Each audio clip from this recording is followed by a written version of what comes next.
Mesdames et messieurs, amis sportifs, bonsoir. Deuxième journée des éliminatoires de la Coupe d'Afrique des Nations Maroc 2015.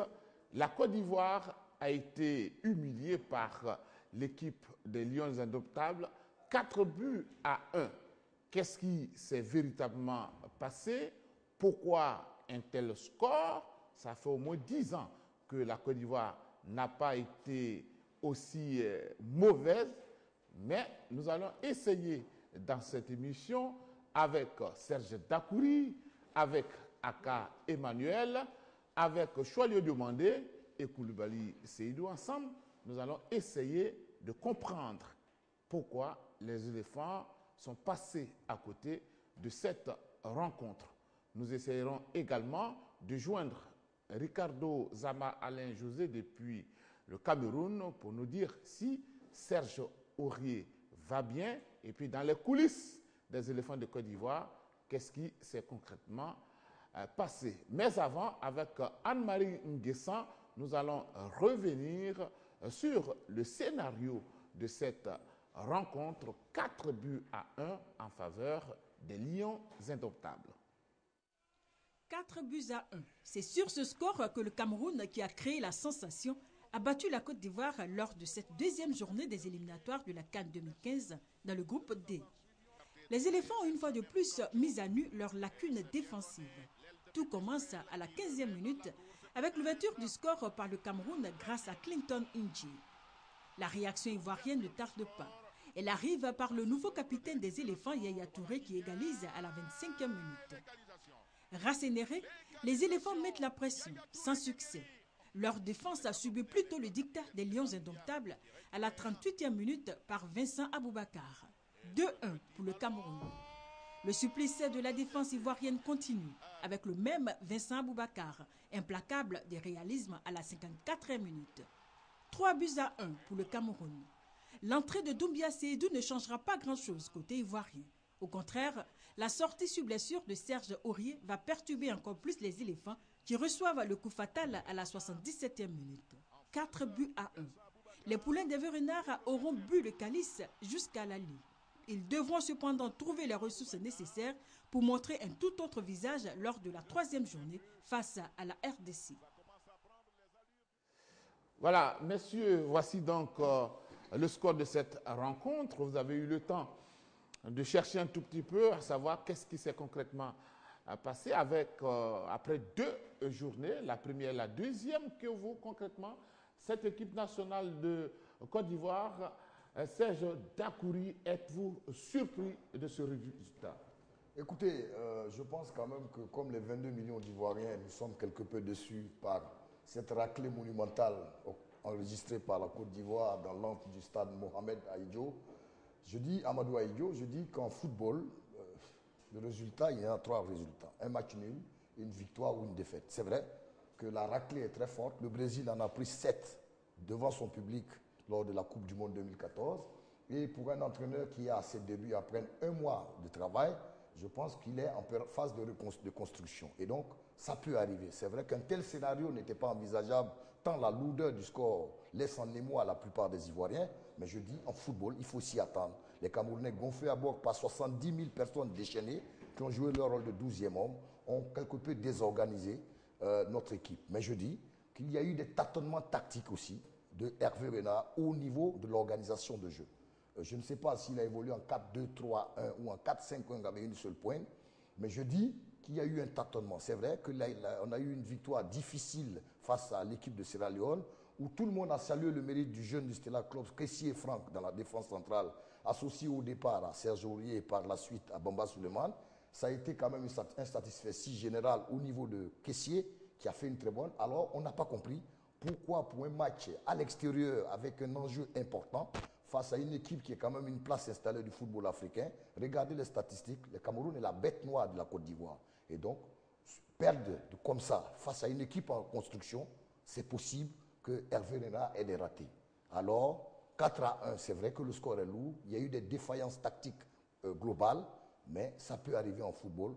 Tout n'est pas à brûler, il faut savoir raison garder.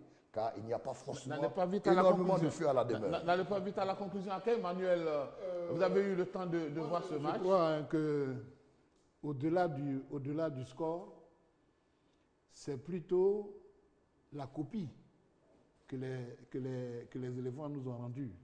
C'est plutôt la prestation collective et individuelle qui, moi, m'a laissé quelque peu sur ma faim. 4 buts, c'est vrai, c'est beaucoup, mais il faut voir comment on prend les buts. Moi, je le dis, hein, c'est plutôt les errements tactiques d'Hervé Renard qui nous ont amenés à ce résultat.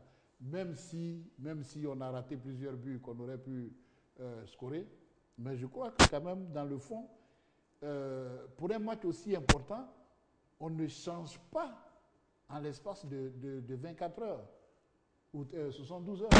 Surtout qu'on avait acquis une certaine relative stabilité avec les deux qui ont joué contre.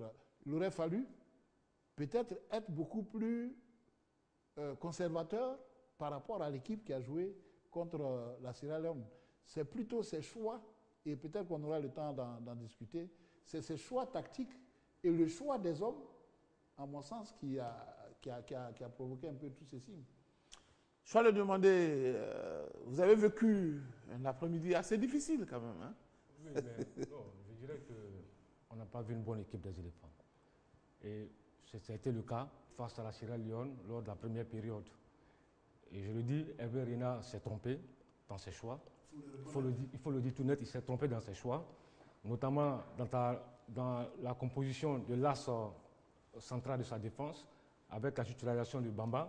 Je pense que ce Bamba, il est temps qu'il prenne sa retraite internationale. Et puis le jeune... laisse-moi finir. Et puis le jeune Lamine Koné, c'est un jeune Parisien qui n'a jamais joué un match en Afrique. C'était vraiment difficile pour lui. Donc la paix Bamba, Lamine Koné, la défense, on a vu une défense centrale ivoirienne à la rue. Au milieu de terrain, le duo de bloqueurs, de milieu défensif, Tioté et Akpa Pro n'ont pas donné satisfaction parce qu'en Côte d'Ivoire, on a un problème avec le choix de nos milieux défensifs. Regardez un peu les bonnes équipes européennes ou européennes. Le rôle des milieux défensifs aujourd'hui primordial dans le football. Ils savent récupérer, ils savent animer le jeu, ils savent se projeter vers l'avant. Mais nous, on a véritablement un problème avec le choix de nos milieux défensifs. Ça, il faut revoir. Et là qu'on a vu cette composition, on a vu une équipe qui était coupée en deux, déséquilibrée. Il n'y avait même pas de relation entre le milieu et l'attaque. Bonny Wilfried, il a erré sur le terrain. Mas Gradel, on l'a vu courir dans tous les sens comme un gamin dans une cour de récréation. Je pense que dans l'ensemble, on n'a pas vu une bonne équipe des éléphants. Il faut le dire, le jeu collectif était en berne. Il y a vraiment la relation entre le milieu et l'attaque n'était pas bon. Le jeu de couloir approximatif, il n'y avait même pas eu de jeu de couloir dans l'animation, alors qu'aujourd'hui, l'équipe de Côte d'Ivoire, c'est Ori à droite, avec une animation qui percute, il va sur le côté, un gros centreur. Mais tout ça aujourd'hui, on n'a vraiment rien vu dans le jeu. Je pense qu'il est grand temps que Hervé Renard, sa période de grâce est terminée. Il est vraiment grand temps qu'il se ressaisisse, qu'il reparte. Koulibaly Seydou. Je pense qu'aujourd'hui, on a vu une équipe des éléphants qui ressemblait plus à une équipe expérimentale qu'à une équipe de compétition. Je dirais même une équipe de matchs amicaux. Parce que là, en 72 heures, changer pratiquement des pions aussi essentiels que l'axe central de la défense et le milieu de terrain au niveau de la récupération, je pense que ça a été des erreurs tactiques que Hervé Renard doit assumer pleinement. Parce que là, on l'a vu, Bamba Souleymane et Lamine Koné n'ont jamais été véritablement dans le coup pendant 90 minutes. Et puis, comme l'a dit Choualou tout à l'heure, au milieu de terrain, c'est vrai que Nyeri a été un peu projeté un peu plus vers l'avant, mais ce n'est pas vraiment son positionnement idéal. Et en plus, là, on a vu Akpa Pro qui est rentré un peu, mais qui n'a pas eu la percussion qu'on attendait. Et puis, Tioté, comme à son habitude, qui a joué un peu plus en circonférence, plus que en récupération, comme l'a dit Choualou, savoir récupérer, savoir gérer le ballon et savoir le relancer efficacement. Et puis, devant, depuis 2 matchs, Bonny Wilfried n'arrive pas véritablement à décoller. Et c'est vrai qu'il pèse un peu sur la défense en restant fixe, mais il bouge très peu. et en bougeant très peu, il gêne un peu les actions des ailiers comme Gervinho et Gradel. Donc dans l'ensemble, l'équipe n'a pas été bonne. C'est vrai qu'à la décharge d'Hervé Renard, on dira qu'il vient de prendre cette équipe, il vient d'avoir les joueurs à sa possession en moins de 7 jours, mais ce n'était pas une bonne équipe, contrairement à celle du Cameroun qui a crânement joué son va-tout. C'est vrai que cette équipe du Cameroun est plus ou moins en place. Fink connaît bien ses joueurs. Depuis le mondial, il a commencé à travailler sérieusement. Nous, on vient d'avoir un nouvel entraîneur, mais après le bon résultat obtenu face à la Sierra Leone, il ne fallait pas vraiment changer. Alors, quand vous parlez de bons résultats, oui. Déjà, il faut dire que c'est vrai, le résultat contre la Sierra Leone c'était une victoire, mais il y avait quand même tout à fait logique. Tout à fait logique. Mais moi, ce que je dis, c'est que on l'a constaté depuis longtemps que l'équilibre de notre équipe nationale repose sur 2 milieux récupérateurs. Généralement, quand vous avez Tioté et Sérédier ou Gosso ou je ne sais pas qui dans le milieu défensif, cela permet aux attaquants de se permettre parfois de ne pas revenir. Regardez comment les Camerounais défendaient quand nous avions le ballon et comment nous on défendait quand eux ils nous attaquaient. Parfois ils se retrouvaient en supériorité numérique contre nous. Le deuxième but, il est fait de cette manière. Mais je ne partage pas cet avis. Nos joueurs ne reviennent pas. Je ne partage quand pas cet on parle avis. de la défense, s'il te plaît, quand on confine les erreurs tactiques à Bamba, je me dis que c'est un peu réducteur. C'est un peu réducteur parce que quand vous prenez Akpa Akpro pour le mettre au milieu défensif, bon, écoutez, s'il n'a pas les réflexes du milieu défensif, vous voyez Tioté et comment il s'appelle, Sérédier se battre sur toutes les balles parce que aujourd'hui, il a été repositionné de la même manière et on l'a vu rarement descendre. Tout comme Gervinho. On est toujours à la recherche de cette équipe type. Allez-y. Oui, regardez un peu quand on a parlé de tâtonnement tactique d'Hervé Renard, quand on a parlé d'erreur tactique, comme on le dit, regardez un peu le schéma de jeu, l'organisation du jeu en première mi-temps. Il va être 4 offensifs. Vous partez jouer dans l'angle de Yaoundé où vous savez qu'au niveau de l'impact physique, du déficit d'athlétique, vous serez en mal vis-à-vis des Camerounais qui vont jouer avec beaucoup d'impact. Vous mettez un monsieur qui n'est pas forcément athlétique comme demi-défensif, comme Akpa Akpro. Le deuxième problème qu'on a avec Tioté, c'est la qualité du milieu défensif, comme Choualo le disait. Aujourd'hui, un milieu défensif ne fait pas seulement le suglace. Il peut utiliser la verticalité avec des précisions de patte. Tioté n'a jamais donné un ballon dans l'intervalle. Il est toujours par derrière. Il donne toujours des ballons par derrière. Ça, c'est un. Avec 4 offensifs au départ, Gervinho, Mas Gradel, Boni Wilfried, Yaya Touré. Mais vous partez dans l'inconnu face à une équipe qui, dès qu'on perd le ballon, ces gars ne savent pas défendre. Et puis quand on parle toujours de la défense, mais la défense n'est pas la seule qui doit apprendre la défense. Gervinho, dès qu'il perd le ballon, il ne marche pas. Yaya Touré, pareil. Donc on est déséquilibré à la perte du ballon. Et remarquez, la plupart des joueurs ivoiriens ne savent pas défendre. On voit aujourd'hui qu'on constate l'absence notoire de Zokora Didier. C'est l'un des seuls Ivoiriens qui a de l'abattage, de l'impact dans la récupération du ballon. Les Gervinho, ils savent jouer que quand ils ont le ballon. Mais à la perte du ballon, dans les fondamentaux, ils ne le font pas. Alors, en face, il y avait une équipe camerounaise revanchard qui voulait prouver que la Côte d'Ivoire, nous pouvons les battre. Mais il faut que les Ivoiriens se rappellent. Le Cameroun est une place installée du football. C'est vrai qu'ils ont eu des errements depuis un certain temps, mais regardez les statistiques, le Cameroun nous a plus battus qu'on les a battus. Le 4 septembre 2005, ici à Abidjan, nous étions dans un deuil national à partir de 19h.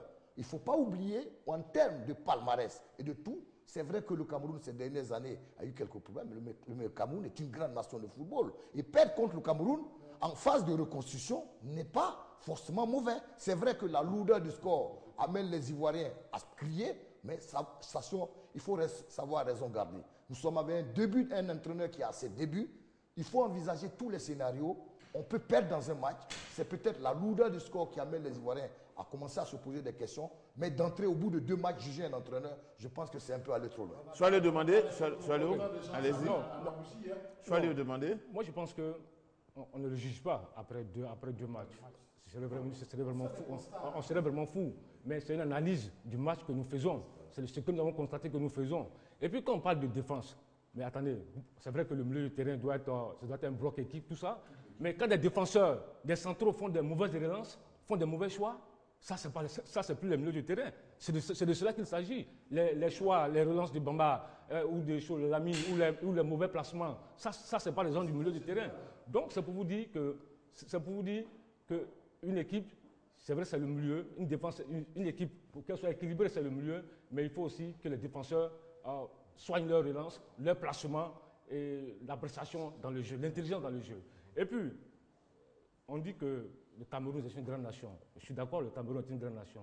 Mais attendez, aujourd'hui, le Cameroun est 54e au classement FIFA. La Côte d'Ivoire est devant le Cameroun. Et puis, cette équipe du Cameroun qui vient de nous laminer 4-1, avec des garçons comme Fabrice Ondoa, 18 ans.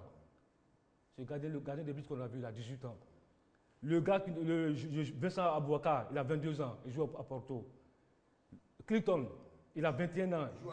Il joue à Lyon. Oui. C'est une jeune équipe. C'est des professionnels, c'est des jeunes. Donc aujourd'hui, pour dire que non, c'est le Cameroun est une grande nation de football, donc on doit accepter qu'elle nous lamine 4-1, je suis vraiment désolé. Alors, s'il vous plaît, je viens à vous tout de suite. Oui. Nous avons en ligne Ricardo Zama, bonsoir.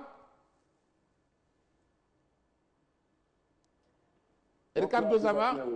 Alors, Zama, dites-nous, quel est l'état de santé de Serge Aurier? Ben, je vous entends difficilement, mais si c'est vous vous interrogez par rapport à la blessure de Serge Aurier, nous avons pu traiter ce soir après le match. On a contact avec l'intercompte des responsables de l'équipe nationale, ça n'a pas marché. Et donc, nous avons également essayé de la question de nos amis de la télévision camerounaise pour voir si quelqu'un avait des informations par rapport à sa structure. La blessure n'a pas eu gain de cause. Donc, peut-être demain, nous serons mieux situés par rapport à sa blessure. Alors, Ricardo Zama, est-ce que vous pouvez nous dire un peu si vous avez visité les coulisses des éléphants de Côte d'Ivoire? Cette défaite, comment vous l'expliquez là-bas? Pardon? Alors, je voudrais savoir, comment est-ce que vous avez vécu cette défaite au Cameroun?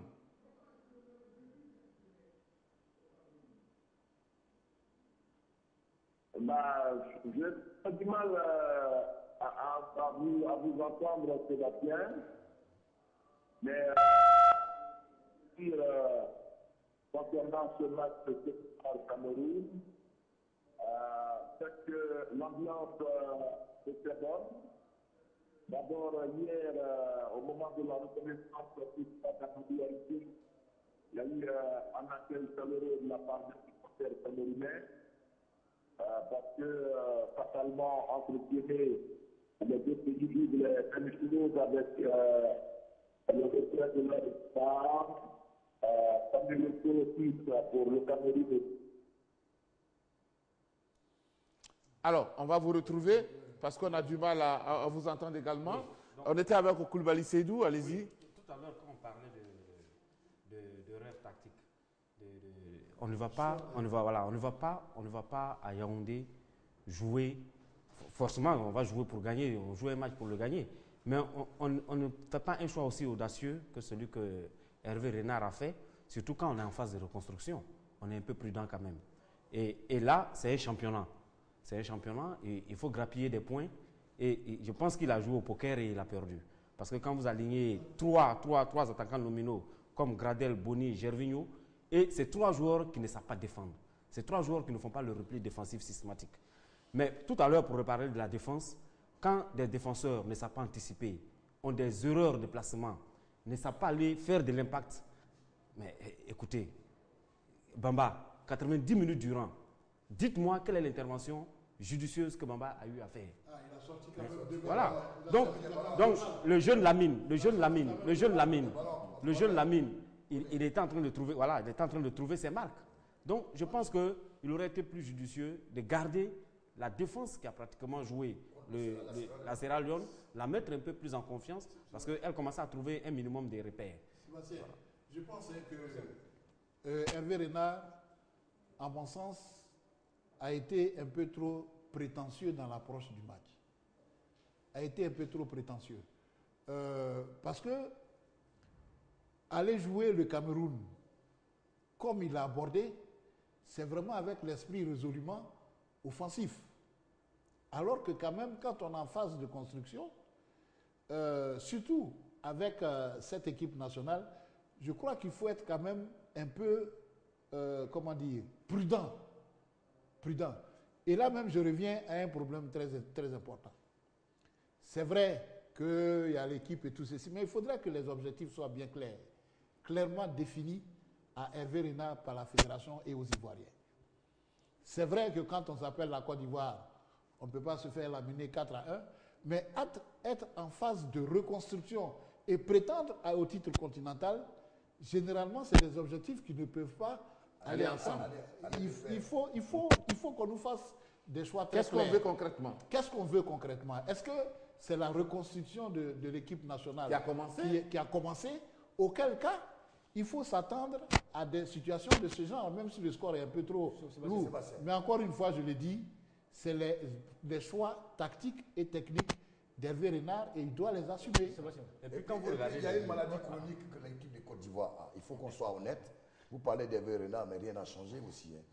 La Côte d'Ivoire joue toujours à 2 à l'heure. Elle est nonchalante. Elle est tributaire de la nonchalance de Yaya Touré. Deuxièmement, la Côte d'Ivoire se résume toujours à des espoirs de Gervinho pour débloquer leur situation, car on a un déficit collectif qui est criard. Ça ne date pas d'Hervé Renard, ça date de longtemps. Regardez l'équipe jouer. Il ne faut pas faire de faux fuyants. Oui, mais c'est pourquoi je dis qu'il n'a pas une baguette magique.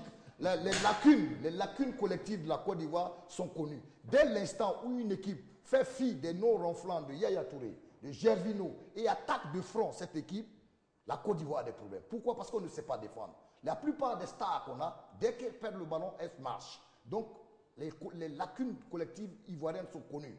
Il faut toujours qu'on ait un Gervinho éclaboussant qui décante une situation qui masque nos lacunes collectives. C'est passé contre la Sierra Leone. Et bien avant, nous avons vu des situations comme ça. On n'a pas de collectif, on n'a pas de projet de jeu collectif et on est toujours à 2 à l'heure. On est prévisible dans nos choix de jeu. Quand vous jouez contre une équipe volontaire, revancharde, camerounaise, qui est venue avec des jeunes qui ont voulu attaquer de front la Côte d'Ivoire, en faisant fi de Manchester City ou de l'AS Roma, vous jouez 11 contre 11. Il me parle du gardien de but qui joue au pays. Oui, mais le gardien de but veut réussir un exploit face à Yaya Touré pour entrer dans l'histoire. Au gardien de but, oui, je sais à Barcelone, mais je veux dire par exemple Vincent Aboubakar. Vous parlez de Vincent Aboubakar. Vous savez il y a combien de temps il est en Europe? Vincent Aboubakar est en Europe peut-être il y a 3 ans. Il a été formé au Coton Sport. Il est parti à Valenciennes, de Valenciennes à Lorient, Lorient Porto.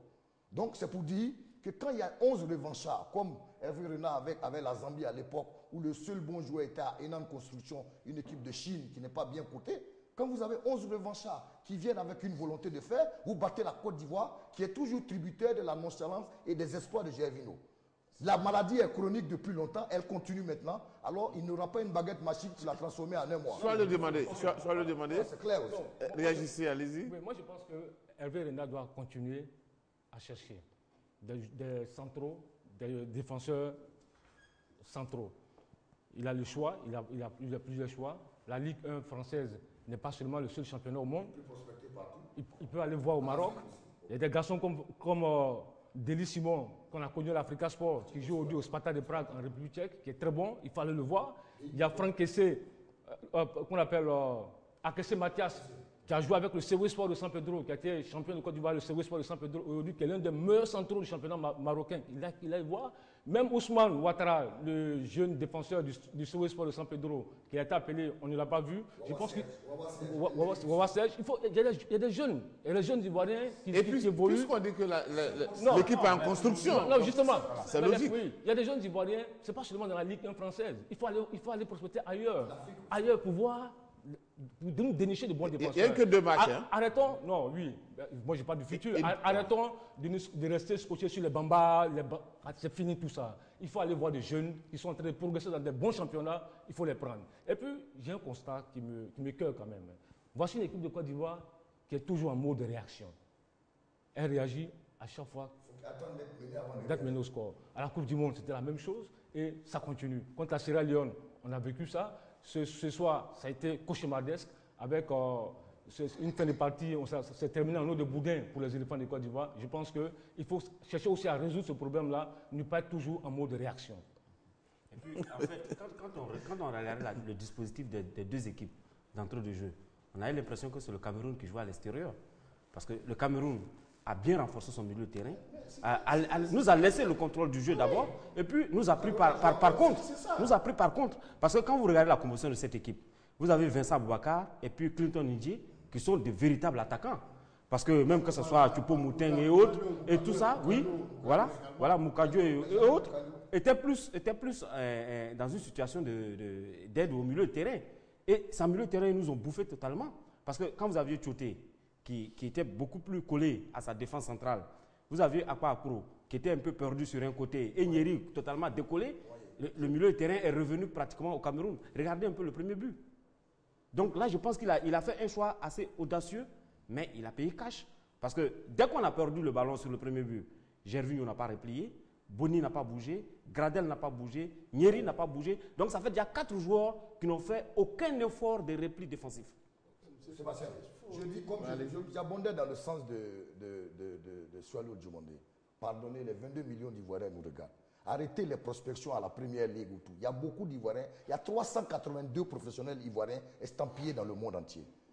Yaya Touré, capitaine, tout comme Gervinho. Si ça ne va pas, mettez-les sur le banc. Regardez quand nous sommes partis au mondial. Yaya est arrivé au mondial avec 70 matchs, fatigué, lessivé et blessé. Avec la première ligue anglaise, vous arrivez complètement au niveau de la Coupe du Monde fatigué. L'Angleterre, les Wayne Rooney sont arrivés sur des jambes. L'Italie, pareil, l'Espagne. Donc, de temps en temps, mettez tout le monde en concurrence. De grâce. Et maintenant, la maladie ivoirienne, vous la reconnaissez, on n'a pas de collectif.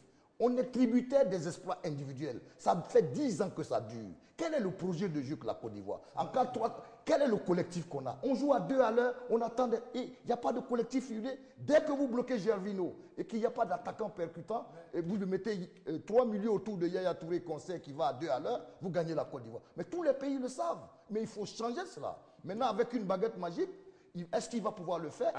Non. Je crois qu'il ne faut pas... Hervé Renard a été recruté pour ça. Oui, donc pour changer cela. Hervé Renard a été recruté. Nous-mêmes, nous avons été les avocats. Et disons qu'au départ, il jouissait d'un capital confiance dont aucun entraîneur n'a bénéficié. En 2 matchs, c'est fini. Hein? Non, ce n'est pas ce que j'ai dit. Dont aucun entraîneur n'a bénéficié. Si on l'a recruté, je suppose que c'est pour corriger ses erreurs. Parce que lui-même, il a dit qu'il connaissait l'équipe de Côte d'Ivoire en arrivant ici. Mais moi, je dis que quand on va jouer, c'est un coup de poker tactique qu'il a fait qui n'a pas marché. Soyons clairs, hein, ça n'enlève rien à ses compétences. Même si on n'a pas été aussi tolérant envers la Mouchi, je pense que ça n'enlève rien aux compétences d'Hervé Renard. Mais ce que moi je dis, c'est que quand on va pour des matchs de ce genre, on reste prudent, on ne fait pas des choix tactiques hasardeux comme il a fait ce soir. On va écouter maintenant Sangare Mohamedou, bonsoir. Bonsoir. Alors, Sangare Mohamedou, vous avez suivi cette rencontre. La Côte d'Ivoire a été battue 4 buts à 1. J'imagine que ça a été une grosse déception à votre niveau, mais en même temps, vous pouvez faire quelques analyses. Oui, tout à fait. Mon propos me permet de rebondir sur ce qu'a dit tout à l'heure votre consultant, le jeune Prince d'Apouri, parce qu'il a relevé les lacunes collectives de notre sélection, à justice d'ailleurs. C'est pour ça que Hervé Renard est là. Hervé Renard, en arrivant, a dit que le chantier prioritaire, son chantier prioritaire, c'était la défense. Je me suis dit, voilà quelqu'un qui a tout compris et que c'était le bastion le plus difficile à organiser au niveau de notre sélection. Et lui, l'annonce d'entrée, ça voudrait dire qu'il avait tout compris de cette affaire. Mais là, aujourd'hui, je suis fort étonné parce que contre la Sierra Leone, on sort difficilement victorieux d'une rencontre dominée par les Sierra Leonais. Maintenant, on a des associations qui se sont révélées être difficiles en début de première mi-temps. En seconde mi-temps, les réglages qui ont été apportés lui ont permis de stabiliser un peu son équipe, d'avoir un certain équilibre. qui évidemment a permis d'obtenir le résultat que nous avions eu. Pourquoi diantre bouleverser cette équipe-là, surtout qu'on est en phase de reconstruction et que quand on est en phase de reconstruction d'une équipe qui est la deuxième nation africaine qui joue d'un gros prestige international, on ne peut que garder le statut des vieux briscards. Mais je ne comprends pas un entraîneur de son niveau qui, en moins de 72 heures, défaire une équipe que lui-même a trouvé assez intéressante, que lui a apporté 3 points qu'il n'espérait même plus. Jusqu'à la fin du match, lorsqu'on lui a tendu le micro, il a dit il y a beaucoup de choses à faire. Mais en même temps, le résultat était là, il venait de prendre 3 précieux points. Alors, en bouleversant comme il a fait, je veux dire, ça va être compliqué pour la suite parce qu'aujourd'hui, moi je me projette en tant que technicien. La RDC qui a gagné aujourd'hui 2-0 se repositionne en même temps. Et il ne faut pas oublier que la Sierra Leone, fort de la situation d'Ebola, est logée maintenant au Congo. Donc la Sierra Leone va jouer tous ces 2 matchs au Congo. Donc la Côte d'Ivoire va jouer contre 2 équipes congolaises en Guinée. Donc ce qui complique encore notre tâche. Donc le match qui va être joué le 10 et le 11 octobre au Congo face à la RDC, ça va être une demi-finale pour nous. Parce que je vous dis, si le Cameroun nous a battus aujourd'hui dans une confrontation directe, en tuant même le goal différentiel, mais ils vont recevoir le Congo et sûrement il fera encore la différence entre